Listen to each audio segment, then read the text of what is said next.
What up, guys? Carolina Jackpot coming at you. It is Christmas Eve morning, about 5:45 a.m.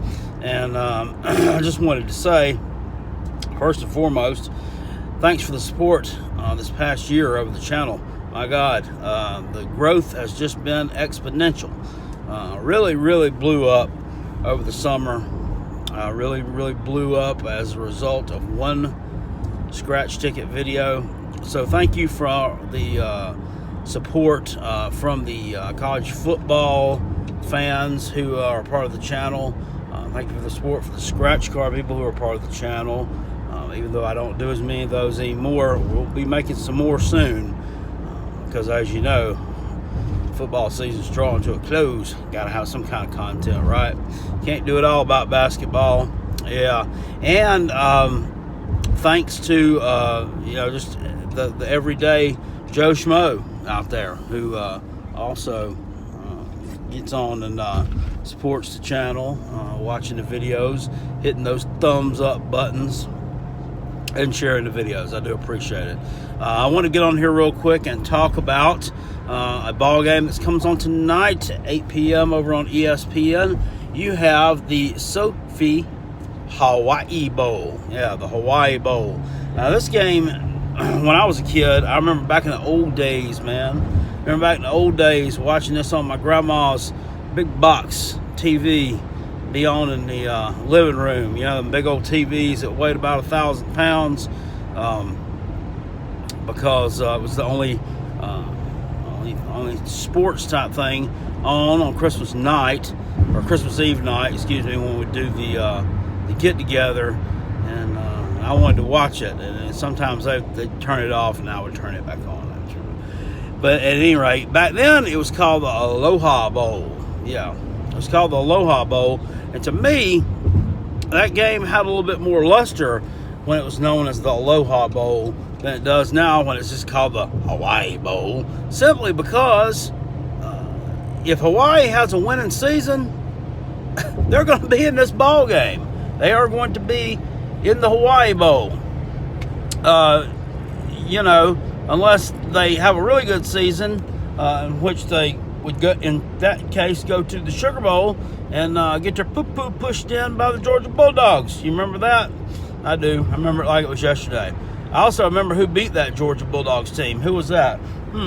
Yeah, we did that. But at any rate, we kind of own them sometimes. Smack them around a little bit. Have to keep them in line. It's lost a little bit of luster. It used to be like a big trip for a college football team to get to go to Hawaii. Now, these kids fly all over the place, man. I mean, they're flying all over the place all the time. I mean, it's really, I don't think, as big of a deal anymore as it once was. And then that coupled with the fact that 50% of the time Hawaii is going to be in the game, really, I think, takes a little bit away from it. But, here we go. Hawaii comes in. Their record is actually 9-5. Yeah, so they've played 14 games this year. One of those being the Mountain West championship game against Boise State, which they lost. And then I guess they played an extra game somewhere. I think they get an extra home game every year because they'll have another team come out there to play them, and I'm not really sure what that's all about. But at any rate, BYU, of course, is an independent. They're 7-5. BYU will not join a conference because most of these conferences, what I understand, most conferences, they play sports on Sunday, like baseball and the sort. Basketball, and BYU will not play sports on Sunday because of the religious beliefs there. So they won't join a conference. Makes sense, I guess. This way they can kind of schedule, at their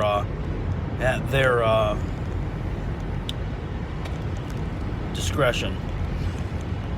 They're 7-5, coming in, decent team offensively. Disciplined bunch. They got some decent wins this year Of course, week 2 they knocked off Tennessee on the road in overtime. That was a big win. At the time, I don't think that we knew Tennessee was going to rebound and have as good of a season as what they did. They ended up being pretty decent. So you can call that a good win. They also knocked off the USC Trojans at home the week after that. But then they turned around and played Washington and absolutely got their brains kicked in. Then they played Boise State at home, a team that was ranked at the time, and they beat them. Boise State was ranked like number 14, and they beat them. But then they went on the road, and they've lost to South Florida. So you do not know what you're going to get from BYU. You do know what you're going to get from Hawaii. That's lots of offense. Okay, they can run the ball pretty decent as well. I got a running back who's close to 1,000 yards. Their quarterback is a unique looking individual, to say the least. Cole McDonald is his name. Looks like he put on about, 30, 40 pounds since last year, from what I saw of him.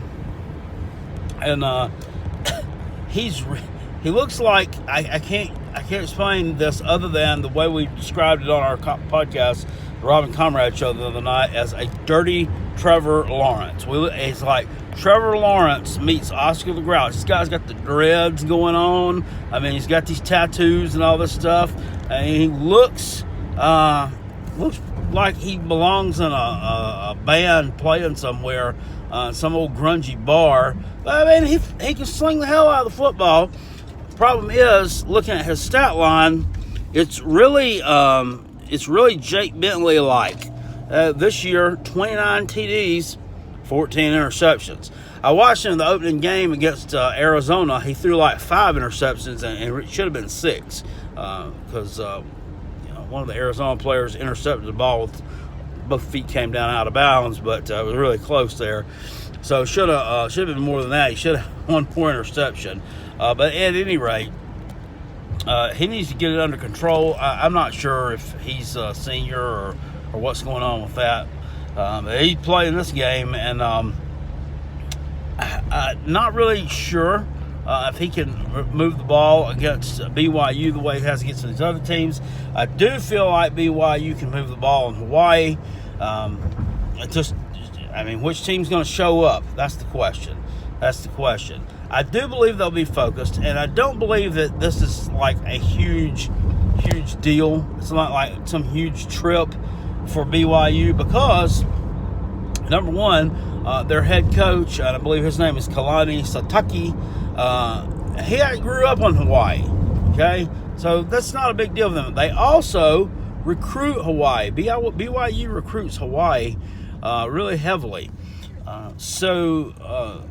They're going to be focused on that. They're going to be focused on going over there and actually putting on a good showing. This is not one of those teams that's going to be like, this one of them games that we don't care about. We don't really, we don't want to be there. It's not going to be a we don't want to be there situation. They're going to want to be there because they are going to want to show these kids, hey, BYU is a legit place to play college football. So maybe, Hawaii overlooks a little bit if you're looking at it just situationally there. Fundamentally, I think BYU is a better team. I think that they'll be able to score on Hawaii. It's only a 1-point line on this game. It's a 1-point line, and BYU is favored by a point. I'm going to pick them on here to cover, as I did on our show and in my contest. My football picks this year in the bowl games, woo, boy.